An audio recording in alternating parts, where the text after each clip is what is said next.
Hey everyone, so in this video we're going to talk to you about what we can do with clients that have movement limitations at the foot and the ankle, okay?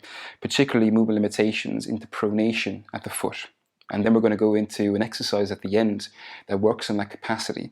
But what we want to do first is make sure that we understand the general thought process that underpins that strategy first, okay? So one of the key features for an adaptable foot is sort of the foot's capacity to pronate. And that pronation at the foot is an internal rotation of the foot segment towards the midline. And when the foot pronates, it unlocks these midfoot segments, which opens up the range of options and movement possibilities that the foot has to manage and distribute forces.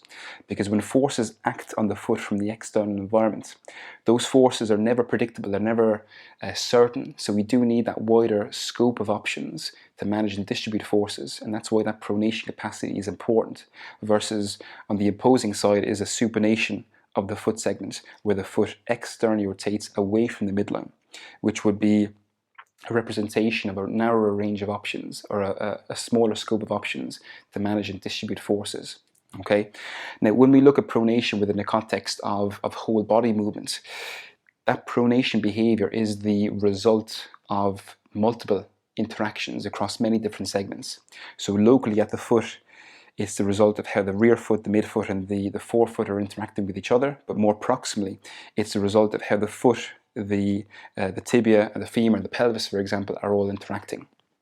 And when clients have limitations in foot pronation, let's say we have a client with a high arch and more supinated foot that we want to try to restore some adaptability within, what therapists will sometimes do is they'll try to coordinate all those individual segments together in the same exercise too early on in the rehab process.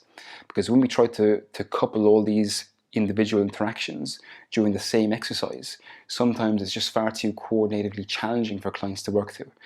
So what we find helpful and what we find creates a lot more adaptability at the foot early on is looking at the interaction between the metatarsals and the toes. So when I extend my toes, what you'll notice here is that during toe extension, that will couple with a supination of the foot segments and a lifting of the arch, which reduces the movement options at the foot to be able to manage and distribute forces. So it actually allows for the foot to be more of a rigid lever for push-off, which is good for propulsion, but not for expressing the capacity to manage and distribute forces over a broader surface area.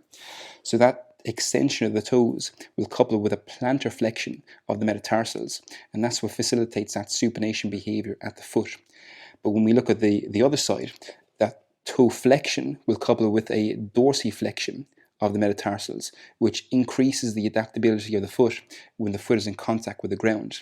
Okay, so again, that toe flexion will couple with a dorsiflexion, or a lifting of the metatarsals, which couples with that pronation capacity of the midfoot and opens up that range of options to manage and distribute forces. So the exercise that we're going to go through next will help to facilitate that capacity, to work on that interaction between toe flexion and metatarsal dorsiflexion, and work on getting some length into the tissues that would, or get some eccentric behavior into the tissues that would limit that motion and limit that interaction between those segments.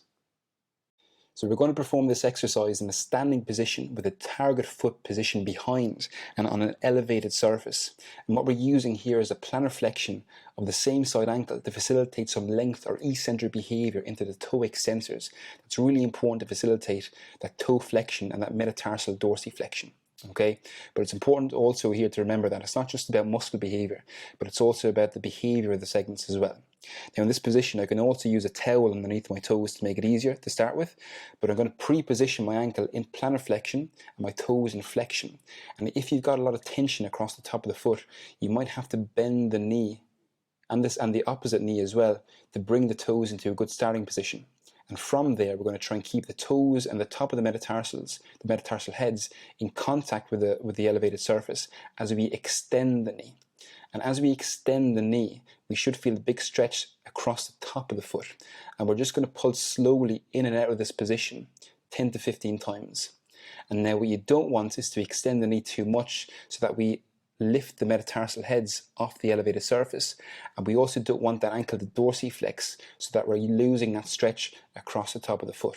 So once we improve this interaction between the toes and the metatarsals, then we can work on introducing more coordinatively challenging tasks where we're working on coordinating multiple segments at the same time, introducing more forces to the muscular tissues that surround those joint segments, all while maintaining the capacity to express that pronation behavior at the foot and allow for that adaptability to be expressed. So give this one a go and let us know how it feels.